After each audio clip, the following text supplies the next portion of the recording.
Mes amis, j'ai bien cru que c'en était fini d'Helmut hier en fin de matinée. Après être passé ici, j'étais fatigué. Oui, vous êtes épuisant, Christophe. Ouais, j'ai vu ça. Je décide donc de faire ma petite sieste dans le local à poubelle en bas de chez moi, histoire d'être au top de ma forme une fois rentré pour honorer, comme il se doit, l'étudiante norvégienne en histoire que j'héberge en ce moment. Quelques heures plus tard, je me réveille tout grelottant.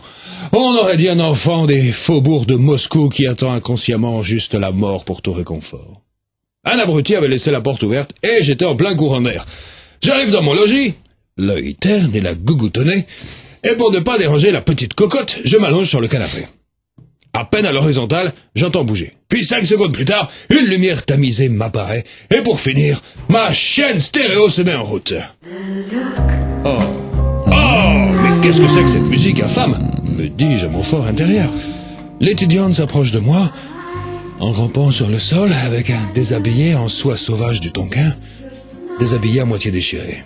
Là je me dis, et je lui dis en plus, « Mais tu es blessée, petite loutre fragile ?» Elle me répond que non, qu'elle a juste envie que je lui fasse subir les derniers outrages du vice sur la vertu, qu'elle veut être la risée et la honte à la fois de la condition féminine dans son ensemble, qu'elle veut être la pécheresse pénitente qui implore mon pardon et réclame l'intervention de mon goupillon magique. À ça je réponds, « Mais qu'est-ce que c'est que ces manières, espèce de petite souillon nordique? Tu crois qu'elle serait fière de toi, ta mère, si elle te voyait dans cet état? Elle qui s'est sûrement saignée aux 80 pour t'offrir des études sur le continent. Allez, file !»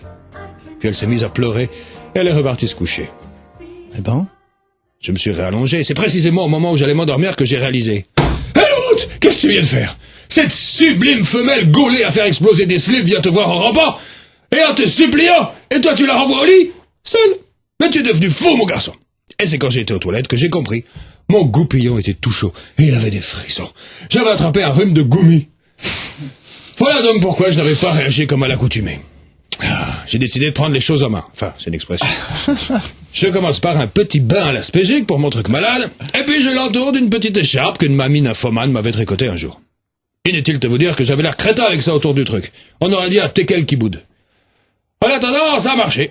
2 heures plus tard, il était à nouveau fonctionnel, le distributeur d'amour du Helmut. Je bondis de la piole et j'ai remis de la musique. Allez, debout l'étudiante. Je vais te faire réviser l'histoire de l'Empire romain, moi, avec la conquête de la Gaule. Ah, mais tout ce que tu m'as dit, mes études et tout ça, me dit-elle effarée comme un petit lapin pris dans la lumière des phares du train de l'amour, mais ivre de bonheur à la fois. Eh ben, c'était des conneries. Et ma mère en pleure, rajoute-t-elle. Ah, eh ben, je sais pas, moi.